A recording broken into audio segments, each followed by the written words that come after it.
بسم اللہ الرحمن الرحیم۔ شروع اللہ کے نام سے جو بڑا مہربان نہایت رحم والا ہے۔ والسماء والطارق وما أدراك ما الطارق النجم الثاقب۔ قسم ہے رات میں آنے والے کی، اور آپ کو کیا خبر کہ رات میں آنے والا کیا ہے؟ وہ چمکتا ہوا ستارہ ہے۔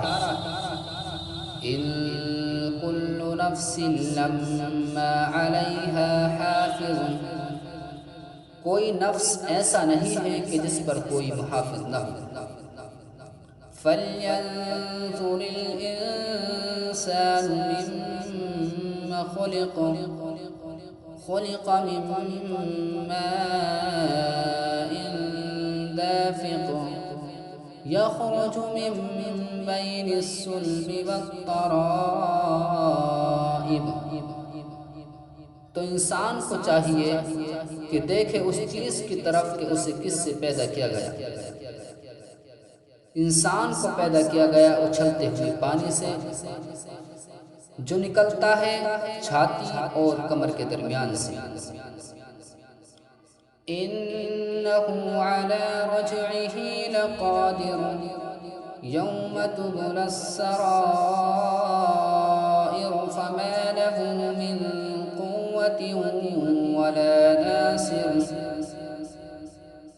بے شک وہ دوبارہ پیدا کرنے پر قادر ہے، جس دن تمام راز کی باتیں کھول کر رکھ دی جائیں گی، تو اس کے لیے اس دن کوئی قوت نہ ہوگی اور نہ ہی کوئی مددگار۔ والسماء ذات الرجع والأرض ذات الصدع۔ قسم ہے پے در پہ بارش برسانے والے آسمان کی اور پھٹ جانے والی زمین کی۔ انہ لقول فصل وما هو بالہزل۔ بے شک یہ قرآن کریم فیصلہ کن قول ہے اور یہ کوئی مذاق کی چیز نہیں ہے۔ انہم یکیدون کیدا واکید کیدا۔ بے شک وہ تدبیریں کرنے میں لگے ہوئے ہیں اور میں ایک تدبیر کر رہا ہوں۔ فَمَهِّلِ الْكَافِرِينَ أَمْهِلْهُمْ رُوَيْدًا۔ سو کافر لوگ تو ان کے لیے تھوڑے دنوں اور ڈھیل ہے۔